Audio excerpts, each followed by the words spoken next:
until it's touched, they'll have to throw it up. Garherd, turnaround, shot in the air. It's good. It's tied again. I don't believe it. We've got a third overtime in a Boston gun. 2 seconds. 1 second. West throws it up. He makes it. West threw it up and makes it. Jerry West made it from the other side of the midcourt stripe. Greer's putting the ball on a play. He gets it out deep, and Havlicek steals it over to Stan Jones. Havlicek stole the ball. It's all over. It's all over. Johnny Havlicek is being mobbed by the fans. Johnny Havlicek stole the ball. Excitement and great plays have always been part of the NBA playoffs. Perhaps it's the heightened competition. Perhaps it's a sense for drama. Playoff time seems to offer a special invitation for basketball's most extraordinary moments. This legacy continued in 1985 as heralded rookies gave dazzling performances. While tireless veterans flashed old spark, men of all ages were once again filled with the loftiest of aspirations. There's no turning back. Help me make the most of freedom and our pleasure. Nothing ever lasts forever. Everybody wants to be. There's a room where the light won't find you. So glad we've always made it. So sad they had to fade it. Everybody wants to. Every year, 23 teams vie for the NBA title, but only one can be crowned as champion. The Boston Celtics earned that honor a year ago by defeating the Los Angeles Lakers in a seventh and deciding game. To the Celtics came the spoils of victory. To the Lakers came the bitter frustrations of second place. Like the Celtics, the Lakers had already won 2 titles during the 1980s and were accustomed to the rewards of complete victory. For the champion Celtics and the vengeful Lakers, the new season had one sole purpose: to recapture what seemed rightfully theirs, an NBA title, and return to glory. The Boston Celtics began their title defense against the Cleveland Cavaliers, a once woeful team just missing twin upsets at the Boston Garden. The Celtics' close victories also came at a price. Larry Bird's aggravated elbow forced Boston star player to miss Game 3, an absence that bolstered the confidence of the home court Cavaliers. Noted Celtic killer World B. Free went into orbit, scoring 34 points, while teammate Roy Hinson slammed the Celtics to the floorboards, tightening the series 2-1. The Cavs averted a 3-game sweep and pondered the possibility of an upset. To do so, the Cavaliers would have to overcome Bird's return to the lineup. Bird was fresh from his second consecutive MVP season, and even injured, he was a dangerous adversary. Throughout his career, Bird has been able to transcend pain and injury to produce great games, many of them at Cleveland's expense. The Cavalier faithful were looking to make the Celtic forward an endangered species, but this Bird was one loose goose. With Bird exuding extreme confidence, Cavs fans desperately attempted to rattle his concentration. First they tried with a standing wave. Then they used a moving one, but that too didn't work as Bird coped with all distractions. The Cavaliers then had to use a little elbow grease to knock Bird off his high perch. Yet Bird remained unruffled. He dusted himself off and poured in 42 points, proving that Cleveland's dreams for an upset were just flying on a wing and a prayer. With Cleveland disposed of, the Celtics' attention turned towards Detroit, where the Silverdome roof was literally caving in on the Pistons. A violent snowstorm forced the action to downtown Joe Louis Arena, but Detroit's surrogate home court seemed all too accommodating for the visiting Green. Down 2-1 and Piston hopes crumbling in Game 4, Coach Chuck Daly gave reserve guard Vinnie Johnson the directive to shoot at will. Johnson's rapid-fire assault wiped out Boston's 11-point fourth-quarter lead as he personally outscored the Celtic team 22-12 in the final frame. For Chuck Daly, Johnson was right on target.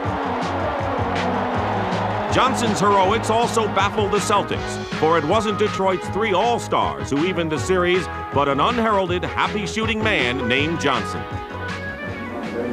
Appropriately, the Celtics had a Johnson of their own, Dennis Johnson, another guard who sparkles in the playoff limelight.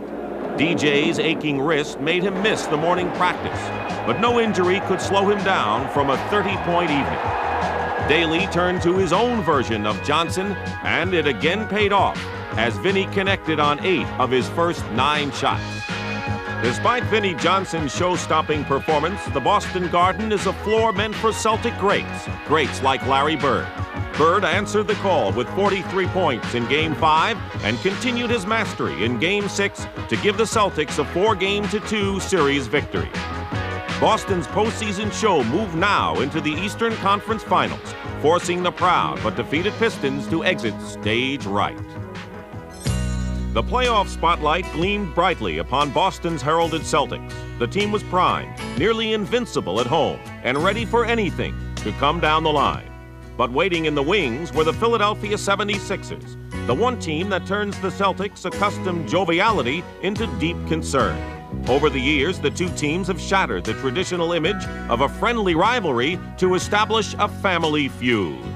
Oh, it doesn't take long to get caught in this rivalry. I think it's one of the best rivalries in sports. You know, you go out there and you compete, and you know, you got to play so well to win it. You know, it demands a lot out of you. And when the series is over, I think both teams can look back and say, "Hey, we gave it our best shot." You know, we've got probably more respect for the 76ers than any other team in the league. Period. I think in terms of two clubs in professional sports and professional team sports, really wanting one another and going after one another's throats, this is definitely the ultimate.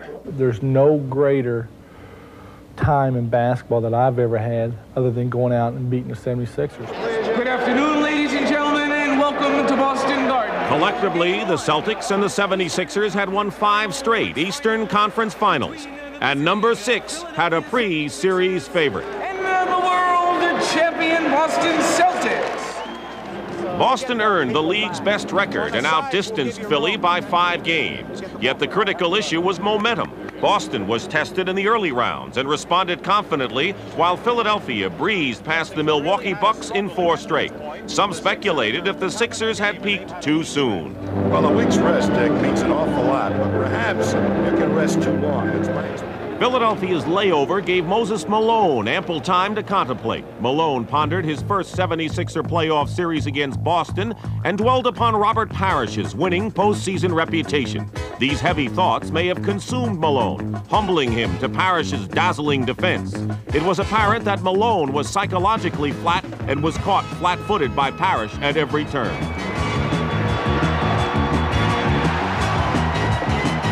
Malone was not the only one affected by mind games, as Larry Bird's hypnotic offense put all the 76ers in a trance. The 76ers were ambushed in the series' first 2 games, and coach Billy Cunningham wondered how he would regroup his troops. The Sixers had been severely outclassed. Key players were completely unproductive, and Philly's old guard began to look their age. Game 3 was played at the Philadelphia Spectrum, but a 3rd straight loss put the Sixers on the verge of elimination, leaving just a handful of fans keeping the faith. I came all the way from Monterey City, 100 miles away. And if they even go floor down, I'm for them. They're the best. Rookie Charles Barkley finally gave Philly fans a reason to cheer. In Game 4, the powerfully built forward cleared the boards for 20 rebounds and chipped in 15 points to lead Philadelphia to their first win of the series. With Charles in charge, the Sixers gained the leadership they sorely lacked, but one wondered if it was too little, too late. The man came through, played like a man, played like a veteran. Without that, you know, we wouldn't be where we are right now, still alive. We'd be planning the vacation. This will probably end up being a mercy killing, really, when we get up there in Boston, because I think they're ready to die. With Philadelphia needing 3 straight wins, the Boston Garden looked more like Dante's Inferno, beckoning to abandon all hope, ye who enters. The returning 76ers did play better in Game 5 on the strength of their hawking defense, but Boston showed no mercy and cloistered Philadelphia to their personal hell. In the second half, the Celtics built their lead up to 9 points, ready to close the Sixers out. But quick-silvered Maurice Cheeks had other ideas. Boston's lead slowly diminished, and with less than a minute remaining, Julius Erving's vintage finger roll cut the Celtic advantage to 2. The Celtics hoped to ice the game with one final basket. They looked to their best one-on-one player, Larry Bird, but Bird came up short, sending Philadelphia scrambling for the rebound. With no timeouts remaining, Philadelphia hurriedly tried to set up a game-tying shot, but Boston's best man was still there in the clutch. Larry Bird with the big steal as the Sixers were trying to call timeout. Bird made amends for his weak shot by stealing the game and the series for the Celtics. By returning to the finals for a second straight year, Boston was just a step away from their anticipated return to glory, one they hope to achieve against the Los Angeles Lakers. For their Western Conference opponents, the Los Angeles Lakers were a universal headache. Having won 4 of the last 5 conference titles, the Lakers eyed the Phoenix Suns as their first-round patients, a team whose 5 injured regulars gave their bench an emergency room gloom. There's no sense in deluding ourselves and thinking that there's an even match here. We are a banged-up team. The Lakers' prognosis couldn't be better, as they had won the Pacific Division by a record-setting 20-game margin. The decimated Suns were no match for LA's clean bill of health, whose running game put Phoenix on the critical list. The Lakers' bench was particularly impressive, highlighted by the work of Larry Spriggs, Bob McAdoo, and Mike McGee. Everything was bouncing LA's way, and it wasn't for the Suns. The series became a personal horror show for Phoenix coach John McLeod. Los Angeles swept the series in 3 straight games, demolishing the Suns by an average of 20 points per contest.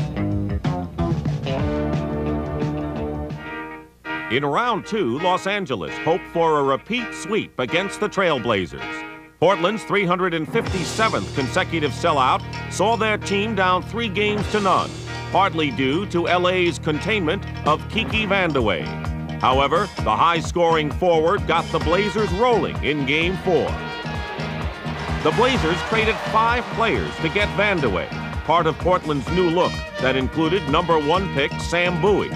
Against the Lakers, Bowie converted all the talk of his potential into talk of his performance as he anchored the Blazers' determined transition game.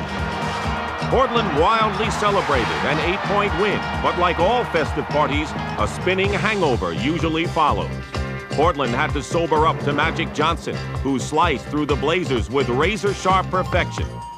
Johnson's 5th-game wizardry earned him a triple-double as he bewildered Portland with his complete bag of tricks. The Blazers were eliminated, and smiles abounded in L.A. By the time the Western Finals reached Game 4 in Denver, the Lakers' smiles were notably restrained. Los Angeles held only a 2-1 game advantage, losing by 22 points to the Nuggets, owners of the league's most explosive offense. Behind their volcanic fans, the Nuggets sought a series split, and Alex English gladly took the role of crowd pleaser. The league's 3rd leading point producer unloaded his entire arsenal for 26 first-half points. Complementing English was the inside muscle of Calvin Nat, who gave Denver a 2nd scoring gun and L.A. a double-barreled headache. However, the Nuggets' front line took a hard fall in the second half. English broke his already aggravated thumb while diving after a loose ball. His magic arm was ushered to the sidelines, shouldering Calvin Nat with the Nuggets' scoring load. But several plays later, Calvin Nat took a tumble. His agonizing expression mirrored the Nuggets' painful luck of double injuries. But throughout the season, Denver fans and Coach Doug Moe had marveled at Nat's ability to rebound from adversity. When they see him go out and play, and they know that there's a lot of times he shouldn't be playing, they know there's a lot of times he can't even walk, and he goes out and plays. And that's not, you hear that said a lot of times, but this is a definite, true case of a guy that pushes himself beyond his limits, and I can't imagine anyone being any tougher than Calvin Nat. With Denver's scoring machine grounded, the Laker Air Corps looked to break the game wide open. Yet LA's stratospheric attack could not outdistance a Denver comeback, paced by Nat's dramatic return. Down to the wire, Denver matched LA basket for basket, although the Lakers would not relinquish the lead. Denver's tenacity held fast by virtue of 2 consecutive three-pointers, with Mike Evans tying the score with a minute remaining. Doug Moe sensed LA's imminent fall, and the Nuggets had to stop the Lakers just one more time. Kareem with 30 seconds. Kareem underneath, puts it up, no. Gets it back, puts it up, no. Rebound to Worthy, put it up, 5-footer, no. Rebound is off, free ball. Lakers got it. Cooper throws it, no. Tip Worthy, yes. James Worthy's tip-in left the Nuggets numbed in disbelief. One tantalizing basket afforded the Lakers a 3-1 game margin and sent the series back to Los Angeles with a chance to wrap things up on their home court. Forum fans almost tasted the Lakers-Celtic rematch, an even more promising notion with Denver's top scorer out of action. Aside from a possible Laker victory, attention was focused upon Magic Johnson, who was on the verge of shattering Jerry West's all-time playoff assist record. Johnson got right down to business by orchestrating the Lakers' fast break from his familiar middle lane. By the middle of the second quarter, Johnson notched his historic moment. Magic Johnson put the Lakers in full control, and the inevitability of playoff elimination weighed heavily upon the Nuggets, particularly for the retiring Dan Issel. Denied an opportunity to an NBA championship, Issel still finished his career with a flourish by netting his final shot for a three-pointer. Issel's perfect ending received a rousing response from the crowd and teammates. In playing his final game in Los Angeles, Issel closed the books on one of the most enduring careers in basketball history. During his career, Dan Issel became one of the few players ever to star at 2 different positions. His versatility as a center and power forward earned him prestige and an ABA title with the Kentucky Colonels. He moved over to the NBA, where he became the league's smallest bona fide big man. But his gritty determination and long-range accuracy helped him set a 22.6-point average during his 15 years. Issel also had great fan appeal, recognized as the most popular athlete in Colorado. He retires as a basketball legend and the 4th greatest scorer in the annals of the game. The Forum's cheers were a perfect salute to an old soldier, but there was a bigger reason to shout. The Lakers' 5th trip to the finals in 6 years and the most anticipated rematch in team history. Well, no question. You know, we were the favorites and we made our way. They won the East, we won the West. So it's like everybody just get ready, sit back, and let's enjoy it. You know, this is it, first week of June. And it always happens to be Boston Celtics and LA Laker time. The reigning champs awaited the Lakers with a more cynical perspective. If it was a movie, how would you title it? Return of the Nerds. How about you? Nice hat, t-shirt. What can I get you? Large? Let's go! Swing it for the Celtics! Wipe them up, Boston! Sit with the Cuckoo Man. Best t-shirt on Causeway Street. If t-shirt sales were any indication, basketball fans were in for a windfall profit during the finals. Pent-up rematch excitement could no longer be contained, bursting forth with Boston fans marketing their opinions and offering visitors like Jack Nicholson a new wardrobe. Yet beneath the pregame pleasantries was the cold steel pulse of the Celtic diehards.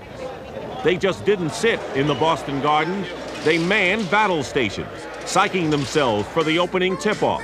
Celtic players were slightly less intense.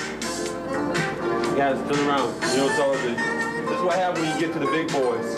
What's that?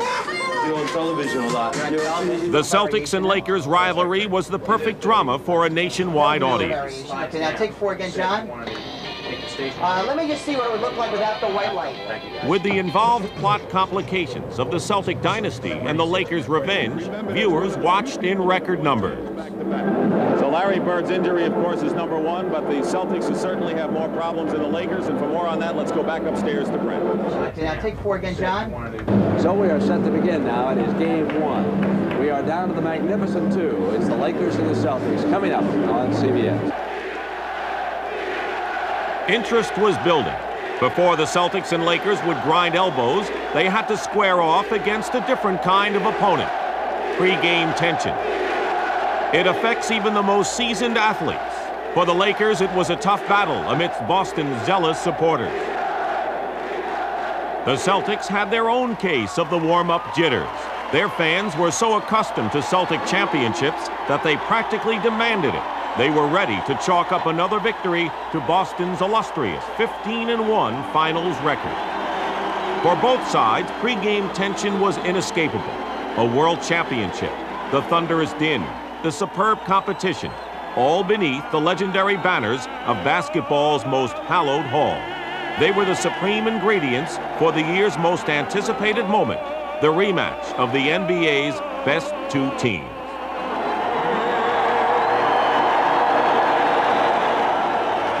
No team has won back-to-back championships since the Bill Russell Celtics, a legacy Larry Bird hoped to revive. Bird was one of 5 championship MVP winners on hand. Another was Magic Johnson, who vowed to redeem himself from last year's poor showing. But in a series highlighted by star-studded lineups, Game 1's pace setter didn't even appear on the marquee. Danny Ainge, the greenest of the Celtics starters, took over as Boston's floor leader. Last year, Ainge watched his predecessor, Gerald Henderson, riddle the Lakers with timely outside shooting. Now it was his turn to be dead solid perfect. Ainge's 15 first-quarter points boosted the Celtics to a comfortable and seemingly effortless lead.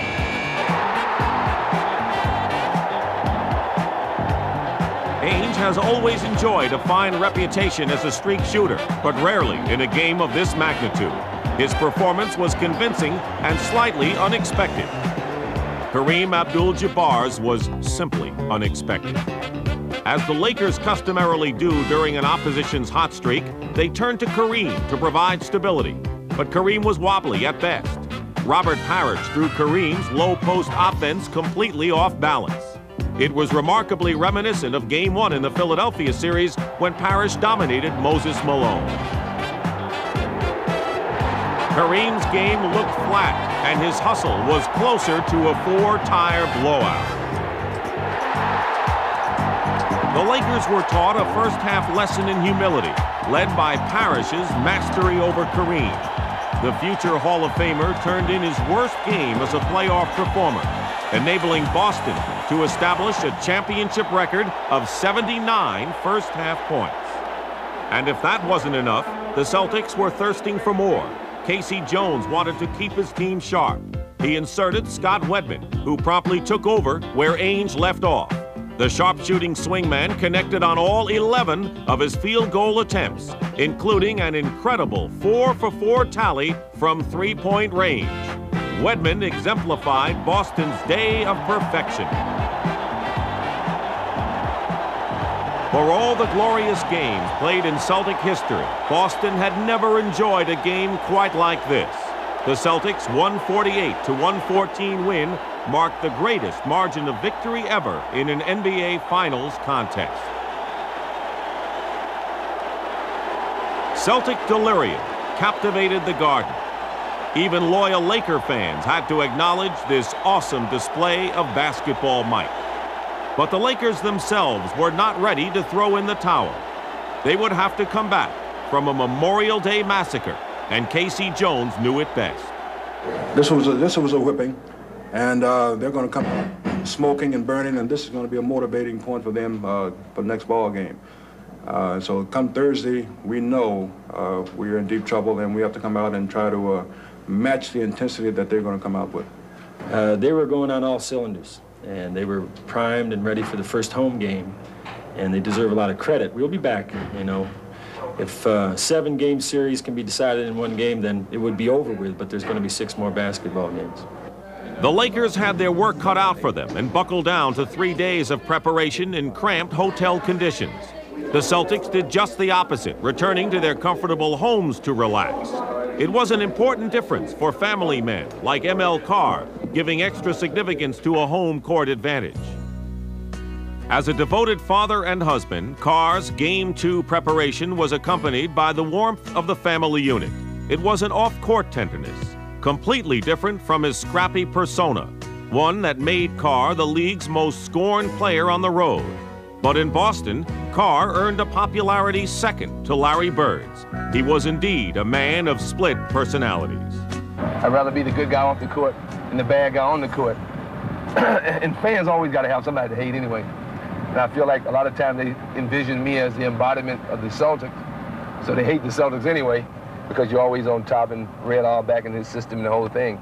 And I always wanted to be a part of that. It was like a childhood dream, and prior to coming to Boston, I would always want to play with the Boston Celtics. So to me, it's a dream come true. Carr's route to Boston first began with St. Louis of the ABA, followed by a 3-year tour with the NBA Pistons until he finally became a Celtic in his 7th professional season. Once a top offensive threat, the infrequently used veteran continued to contribute as the team's firebrand, a task well done during the '84 finals. This is not the marching down, boys. What is it? This is marching on to victory. That's what it is. Marching down is already out on the floor. Carr backed his big talk with a big steal to clinch Game 4.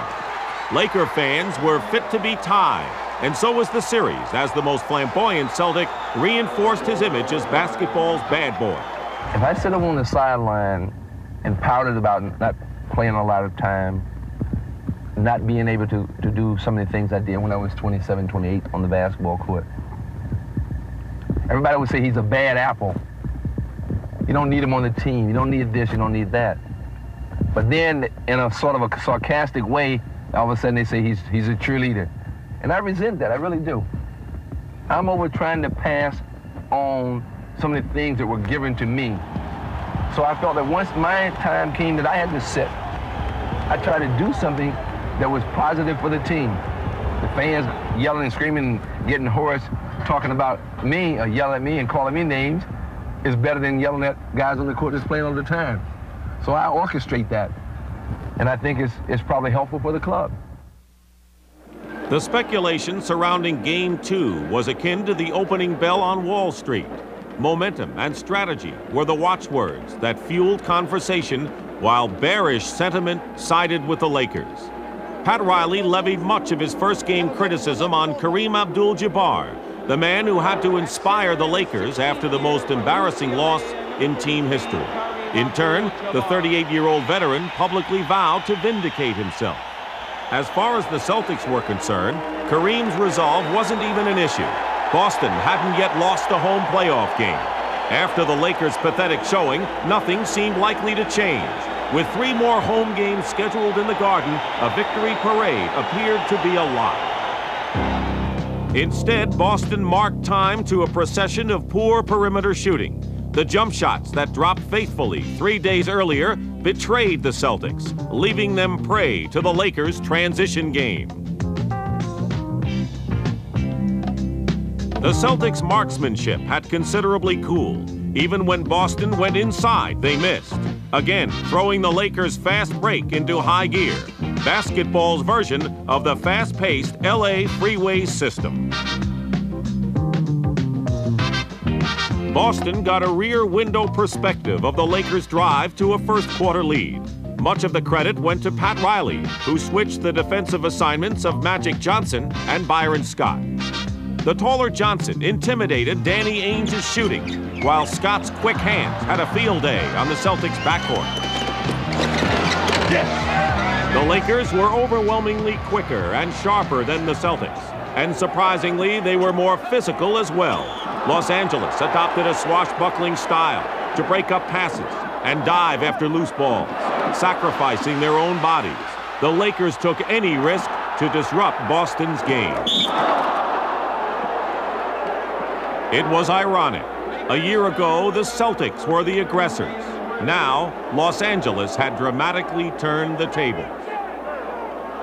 However, no role reversal was more illuminating than that of Kareem Abdul-Jabbar, who returned to the basic elements of his game, the skyhook and a lurking defense. Here, Kareem no longer resembled that aging man witnessed in Game 1, but a spry rookie eager to impress.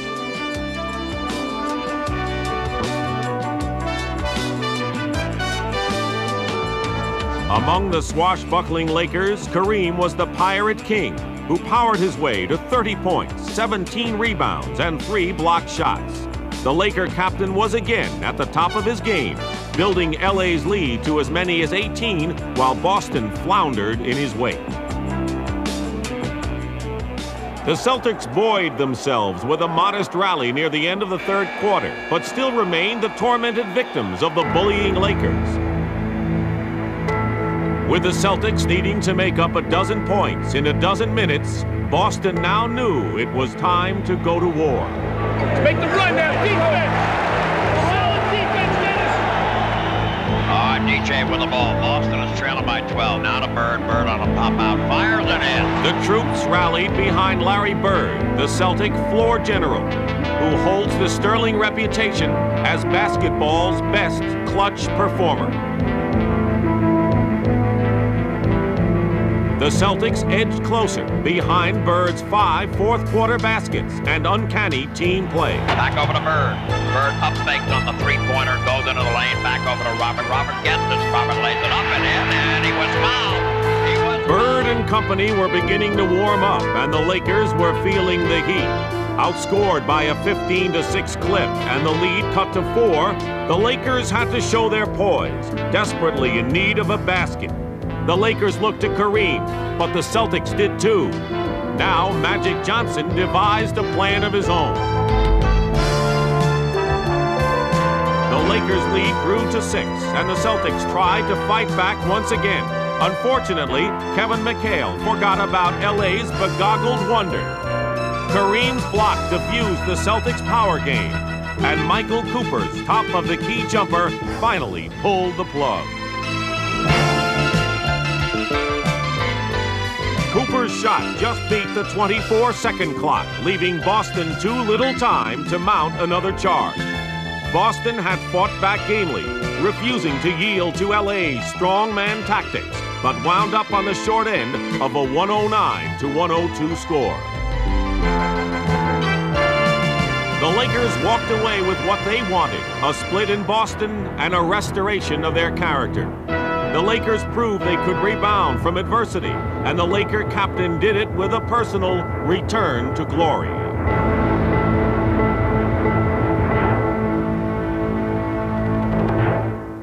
I know he constantly is scrutinized for whatever his deficiencies may be, but if you watched him tonight play with tremendous passion and lead us, got every big rebound, played about 40 minutes, made the big shots. He's exactly what he's all about. And without him tonight, we're an average team. We're an average team anyhow without him. But he's just a great player and did a great job. Well, it feels good, to know that you're not dead. They had people throwing dirt on my face. It's good to know that that was a little premature. The sweet smell of success escorted Kareem and the Lakers back to the coast. Good evening, ladies and gentlemen. We're delighted to have you with us today on our flight to Los Angeles, along with our world The champion Celtics had to Boston cope Celtics. with their Game 2 blues at 30,000 feet. A difficult environment for 6'9" bodies just looking for room to relax. But the closed quarters did have a bright side, a chance to become intimate with their loyal followers, and it was an opportunity Cedric Maxwell couldn't pass up. You kids, y'all turn around. Turn around, man. Say hello, America. Hello. Hello, America. Hello, America. There you go. All right. What Maxwell didn't prepare his new friends for were all the funny things one sees on the way to the Forum. We're off to see the fakers. To Boston's beloved Celtics, Los Angeles is a funny, exotic city of attitude. Whether it be a strut looking for glitter, to a laid-back stroll near the surf, LA is a place of pleasure-seeking harmony, in tune with the Southern California sun. And in some parts of the city, attitudes perceive championship basketball as an aberration of the good life.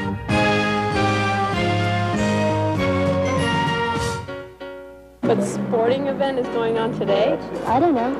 I do exercise and aerobics. I have an international gourmet fudge company. Who has time for sporting events when you are professional people and just steal a day to go shopping? For Lakers, isn't it? It is, right? Like the devotees of Rodeo Drive, Forum fans dieted on the very best. But even the best sometimes have imperfections, and Kareem Abdul-Jabbar was ready to correct one of them. Like the other legendary Lakers, Kareem shared a bridesmaid syndrome of never beating the Celtics in the finals, a notorious distinction to be corrected before his own number becomes a retired Forum fixture. In the early going of Game 3, Kareem demonstrated flawless offensive execution and a swarming defense. Kareem's heightened search for excellence marked a continuation of the Lakers' revival, sending Boston immediately to the board. To soften Kareem's dominant play, Boston fought to regain control of the glass. Their charge was led by Kevin McHale. Like John Havlicek, McHale went from a sixth man to a superb starter. He's catapulted to stardom by way of a long, strong reach and an almost unblockable jump shot. His height and mobility make him a problem for centers and forwards. McHale toiled for 16 points in the game's first 16 minutes, and frankly, the Lakers didn't have a clue how to stop him. The same couldn't be said of Larry Bird, who was consumed by James Worthy's hounding defense.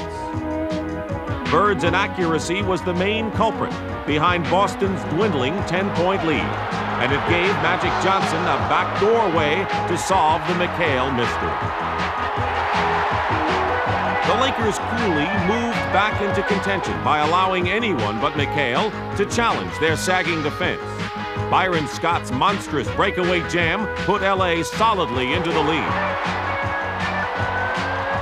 Los Angeles' late first half burst sent them into the locker room with a 65-59 advantage and giving the Laker crowd basketball's taste for the good life. The third quarter was a variation on a theme as the Lakers' showtime offense kept the good times rolling. The Lakers exploited their most enviable trait, speed, exploding past the Celtics time and time again. Speed has always been a Lakers trademark, but it has stereotyped them as a one-dimensional team and Pat Riley as a single-issue coach. They just have this perception that we are a footloose and fancy-free team that runs a fast break. And it's, you don't get here 4 years in a row if you don't act aggressively, period. This year, the Lakers had composed a new tune for title redemption, a weary physical waltz. Kevin McHale got the worst of it in the late stages of Game 3. It would be a theme that would haunt the Celtics throughout the series.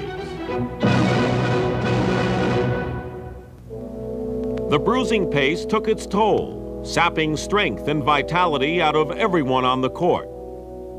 It even took its toll on a tense Jerry West, awaiting the precise moment when Kareem would snap his all-time playoff scoring record. The crowd reacted with a tumultuous response as Kareem had added yet another crowning achievement. He gratefully acknowledged the tribute, but was more attuned to the Lakers' 136-111 victory, a second win that put LA halfway to their season-long quest. Boston's haggard starters looked on, chagrined that their opening game laugher was now a humorous memory for the Lakers. Boston got an education, learning that the science of muscle and brawn was an indisputable element to the Lakers' chemistry.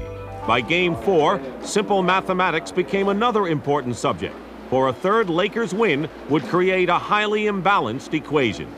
Boston turned to the game tapes as a tool to study the Lakers' strengths, to digest tendencies, to look for an edge, any edge, that could tie up the series.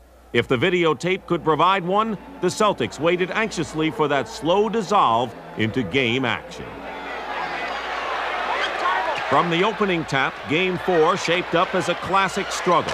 Larry Bird's shooting eye returned, while the Lakers' fast break remained in peak form. The score in action was close and lively, as both teams squelched their physical play for a finesse style. The Celtics' strategy was to hone in on Kareem, forcing him to exit early with 2 personal fouls. Boston's videotape classroom revealed LA's reduced mobility whenever the hobbled Mitch Kupchak replaced Abdul-Jabbar.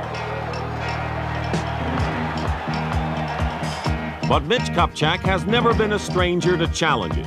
Kupchak had gained a reputation as a sixth man for the Washington Bullets, contributing heavily to the team's 1978 championship drive. His strong inside play moved to Los Angeles, but in his 34th game as a Laker, Kupchak suffered a severe knee injury. Kupchak was determined to return, but doctors feared irreparable damage. Teammates like Kurt Rambis questioned Kupchak's comeback chances. Practically everybody except himself counted Mitch out. In fact, that probably worked in a positive fashion for Mitch, because he said, I'm going to prove everybody wrong, and I'm going to come back and not only play, but I'm going to play well. You know, when I got injured my first year, I sat back and watched the next 4 years the Lakers go to the finals, and I could not contribute. And when I was able to come back, it acted like a motivating factor. So I knew all I had to do was get back, and I'd be in the finals. Kupchak had arisen from the NBA ashes. His hustle and determination kept Los Angeles close, while Dennis Johnson kept Boston close, with sheer cunning, driving the lane whenever Bird or McHale were double-teamed. He lured the taller Laker guards to challenge his all-NBA defensive skills. He camouflaged his reckless, gambling style to force numerous Laker turnovers. He was the sly fox hunting LA's thoroughbreds, keeping Boston neck and neck by halftime. The Forum's splashy floor show mirrored the action, appealing and in step. Superb entertainment for those who entertain. Yet beneath the talk show smiles was the disturbing memory of last year's identical scenario and that pivotal Game 4 loss. But in LA, sequels are meant to be left on the soundstage. The one technique the Lakers may have borrowed from Movieland was special effects. The Lakers' third-quarter defense appeared to be porous and susceptible as they backed away from the Celtics' passing lanes. But it was an illusion as LA snared Celtic passes and bombarded them with unchallenged layups. Boston knew this was no gimmickry as the Lakers streaked to a 14-point swing. The Celtic regulars were being overwhelmed, and Casey Jones was desperate. Jones rotated 4 subs into the lineup, hoping they could slow the Lakers. Boston's second unit did that and more, as Greg Kite bottled up the middle and Quinn Buckner hit a critical 20-footer. The Lakers were folding fast as Boston's second string brought the Celtics to within a basket by the start of the fourth quarter. It was now time for the refreshing Celtic starters to resume their duties, led by that fourth-quarter maven, Larry Bird. I like to play a strong fourth quarter. If I play a strong fourth quarter and we're close, I feel that we're going to win the game. If I'm hitting mile-sized shots and I'm moving on the offensive end, it seems like the defense sort of watches me more than any other player that we have. Bird had already showed his fourth-quarter prowess in Game 2. In Game 4, he was an outright tour de force, gobbling up and throwing down anything he could get his hands on. Bird single-handedly catapulted Boston into the lead to increase LA's recurring paranoia. But the Lakers refused to crack as a Magic Johnson steal forged LA back on top with 2:45 remaining. Emotions were swept up by the ebb and tide of lead changes. The Lakers keyed on Larry Bird down the stretch, allowing others like Danny Ainge to carry the burden. Ainge's second straight jumper put Boston up by 2 with 33 seconds remaining. Now the Lakers would have to respond. Fortunately, they had a little magic up their sleeve. Magic's got it, takes it over to Scotty. Scotty in low to Kareem. Swing left, shoot right, a 15-footer in and out, no. Rebound is off, put up and in. Magic Johnson's tying basket sent the Forum into pandemonium as Laker fans envisioned at the very worst an overtime. Containing Bird and Ainge appeared to be the solution to keep the score tied at 105 all. But with 19 ticks left on the scoreboard, the world champions had the time and a notion how to bring down an early curtain on Showtime. Right now, There's a double stack, and Larry walks through the lane coming to the right. And he gets the pass. Goes into the lane. Jump pass back out to DJ. DJ throws. Oh, it's gone! It's gone! And no time left! It's all over! It is all over! Boston wins the all-important fourth game! The 107-105 triumph not only tied up the series, but also guaranteed Boston another game at home. The victorious Celtics would have earned rave reviews in Variety. Their Hollywood finish showcased a colorful cast, an exciting plot, and even a soundtrack. We hate the LA Lakers. We think Jack Nicholson's a fool. We hate the LA Lakers, and we know the Celtics will beat them soon. Boston's Back Bay braggadocio was worlds apart from Los Angeles' elan. Stylish Laker fans approach a home game with a sense of fashion, savoring it as if it were a prize-winning Beaujolais instead of a discount brew. However, Laker general manager Jerry West would have gladly settled for barroom rowdiness if it could bring home a championship. West had seen many Laker teams dry up against Boston, and he hoped Coach Pat Riley could lead L.A. to their coveted oasis.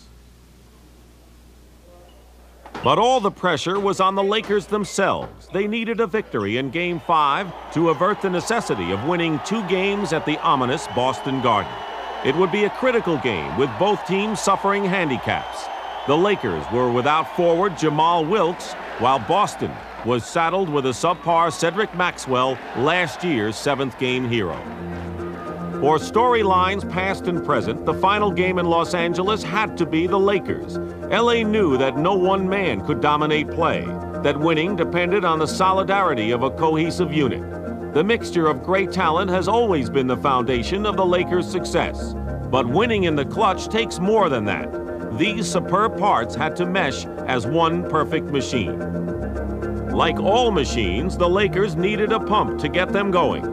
That responsibility belonged to Kurt Rambis, a human battering ram, Pat Riley's catalyst. I've always felt that players like Kurt, that might not be blessed with all the natural abilities, but as Bill Russell once said, he's always felt that hustle was the extreme talent, and that's what Kurt gives us. In many ways, Kurt Rambis is a Rambo in high tops, an unheralded star willing to sacrifice himself for the cause. Like the screen hero, the Celtics always knew he was coming to get him. Rambis's efforts gave Boston plenty of headaches. Teammate James Worthy made them go bleary-eyed. Every time the Celtics looked around, there was James Worthy ready to fill the hoop with thunder. Like Kevin McHale, it had taken a few years for Worthy to gain superstar status. He has redefined the power forward position by blending a strong, wiry frame with explosive speed.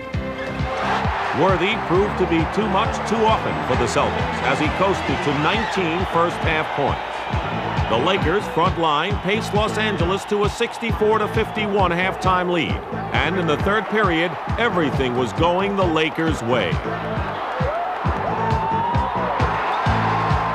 Boston couldn't get a break, and matters were compounded when a technical was called on Casey Jones.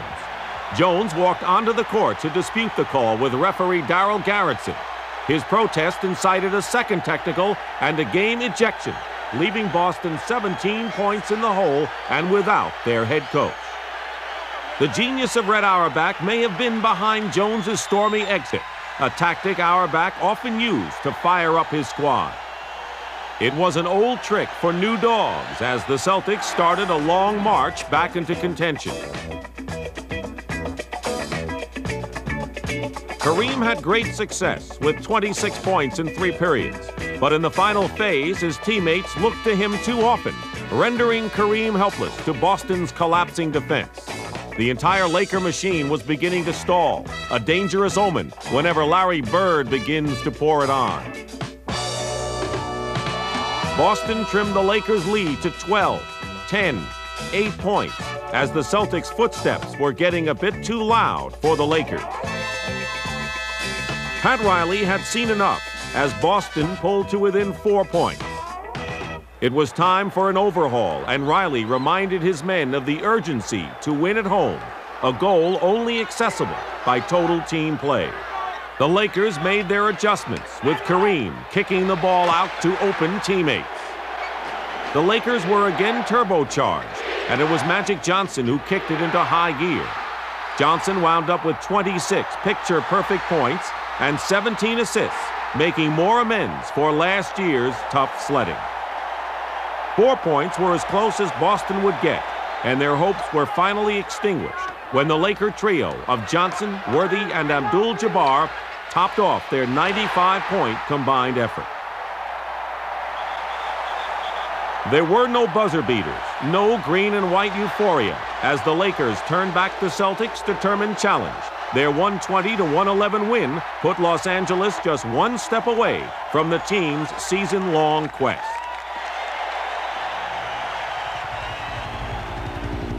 Departing LA, the Lakers still had a big task: to pull out one of 2 games at the Boston Garden. Talk on the street made that seem unlikely. We'll give you a prediction. We'll give you today's game to the Celtics and the 7th game to the Celtics, too. When does LA beat them? 8 in a row? There are certain things in sports you never go against, and one of them is the Boston Celtics and Boston Garden. It's all because of the parquet, nothing else. The Celtic myth translated clearly in any language. I Celtics sono numero uno. And a very pleasant good afternoon to you, ladies and gentlemen, from the Boston Garden, where the Los Angeles Lakers hope to achieve something they have never done. The Los Angeles Lakers, by winning 2 of 3 at home in the new format of the NBA, have achieved a 3-2 advantage. They want to stifle the Celtics here today and be crowned the 1985 world champions. The NBA title is on the line at Boston Garden. I'm Chick Hearn, and we hope that you will enjoy it. Despite having a win in hand, the Lakers were underdogs. Boston's unfriendly parquet was a graveyard to every team that tried to wrestle a championship from the home court Celtics, and fans look forward to another death walk. The ghosts of Celtics past failed to rattle Kareem Abdul-Jabbar, who looked to take the title torch away from another number 33, Larry Bird. But Boston looked exceptionally loose, even nonchalant, knowing they still had breath in their championship lives. But in the opening minutes, an airtight rim sent Boston scurrying for the oxygen mask. The Celtics kept missing easy chip-ins, and the Laker guards took advantage. Byron Scott shot BBs from the outside, while Magic Johnson lined up his howitzer. Both benches realized the importance of establishing tempo, which from Pat Riley's view looked pretty good. But occasionally the Celtics stumbled across a lucky clover, finding the Lakers out of position. Boston had reason to cheer. Their offense was playing poorly, but the Celtics remained close. Yet there was no explanation why they were missing the easiest of plays. Robert Parrish's botched layup was doubly fatal, as the Celtics center brooded down court, while Kareem took advantage of smaller opponents.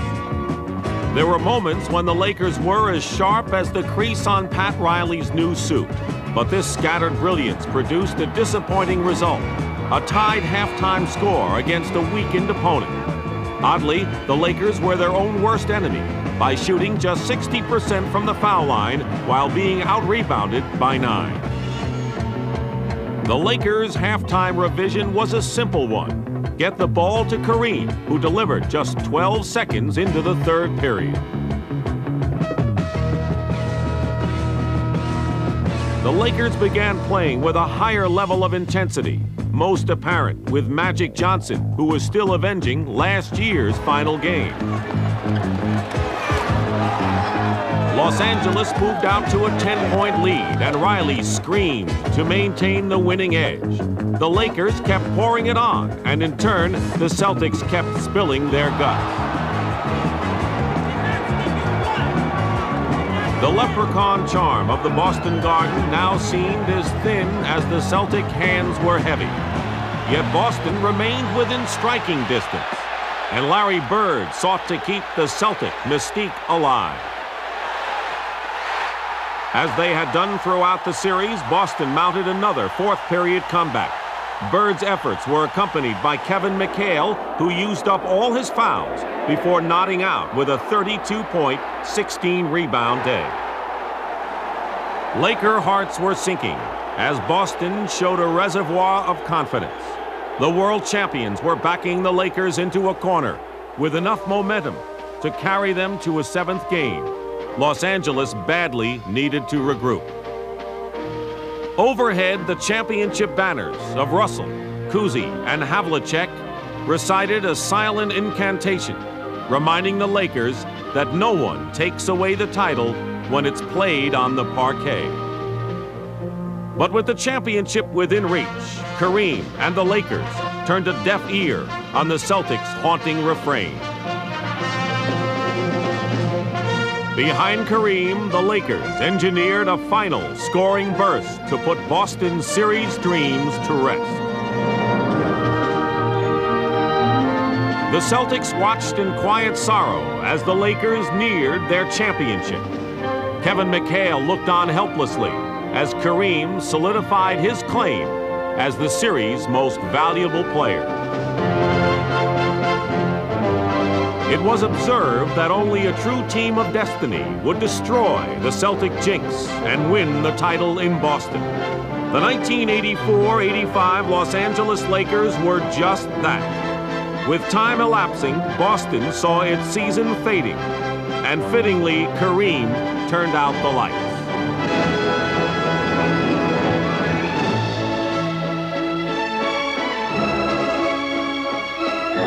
The Los Angeles Lakers had finally achieved their impossible dream.